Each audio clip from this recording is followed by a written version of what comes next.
السلام علیکم ورحمۃ اللہ وبرکاتہ۔ محترم سامعین و ناظرین، امید ہے آپ سب احباب خیریت سے ہوں گے۔ قربانی کے احکام و مسائل کا آج 9واں سیشن ہے۔ اس سیشن میں ہم چند مسائل جو قربانی کے حوالے سے انتہائی اہم اور ضروری ہیں آپ احباب کے سامنے رکھیں گے۔ سب سے پہلا مسئلہ ہے، ایک جانور کو خارش لگ گئی ہے، خارش زیادہ جانور ہے تو اس جانور اگر خارش بہت زیادہ، اس خارش کی وجہ سے جانور کمزور ہو گیا ہے تو ایسے جانور کی بھی قربانی درست نہیں ہے۔ یا اسی طرح اگر قربانی کے جانور میں کوئی عیب پیدا ہو جائے، خریدتے وقت تو نہیں تھا، بعد میں کوئی عیب آ گیا، ایسا عیب جس کے ہوتے ہوئے قربانی جائز نہیں ہوتی ہے، تو اگر یہ قربانی کرنے والا شخص مالدار ہے، صاحب نصاب ہے، تو اس کو چاہیے کہ اس جانور کو تبدیل کر کے دوسرا صحیح سالم بے عیب جانور لے کر قربانی کرے۔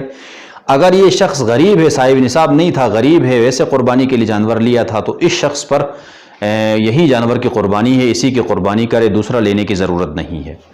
اور اسی طرح اگر جانور کو لٹاتے ہوئے اگر کوئی عیب پیدا ہو جائے، مثال کے طور پر ٹانگ ٹوٹ جائے یا سینگ وغیرہ ٹوٹ جائے قربانی کے لیے ذبح کرتے وقت، تو ایسے عیب کی وجہ سے قربانی پر کوئی اثر نہیں پڑے گا، پھر بھی قربانی کیا ہو جائے گی، درست ہوگی، لیکن لٹاتے وقت، گراتے وقت جانور کو احتیاط سے گرائیں۔ اسی طرح تیسرا مسئلہ یہ ہے کہ اگر کوئی شخص جس کی اکثر آمدنی یا تمام آمدنی حرام کی ہو، تو اس شخص کو اپنے ساتھ گائے میں، اونٹ میں، بڑے جانور میں قربانی میں شریک نہ کریں، اس لیے کہ اس کی ساری اکثر آمدنی حرام پر مبنی ہے، تو اس کے ہوتے ہوئے آپ لوگوں کی قربانی بھی کیا ہو جائے گی، خراب ہو جائے گی۔ کیوں؟ اس لیے کہ جو شخص جس کی حرام کی آمدنی ہے اس پر قربانی واجب ہی نہیں ہے، اس لیے کہ اس کا سارا مال واجب التصدق ہے، یعنی بلا نیت ثواب اس کا صدقہ کرنا ضروری ہے۔ جب اس پر قربانی واجب نہیں ہے تو اس کے ساتھ اپنے آپ کو شریک کروا کر اپنی قربانی خراب نہ کریں۔ اللہ تعالیٰ کے ہاں پاکیزہ مال کا صدقہ قبول ہوتا ہے، ناپاک اور خبیث مال اللہ کے ہاں مقبول نہیں ہوتا ہے، رد کیا جاتا ہے۔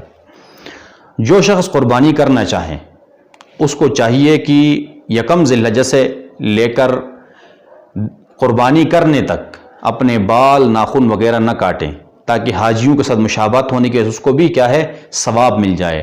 ہاں اگر زیر ناف بال اور بغلوں کے بالوں پر 40 دن کا عرصہ گزر چکا ہے تو پھر اس کو کاٹنا ضروری ہے۔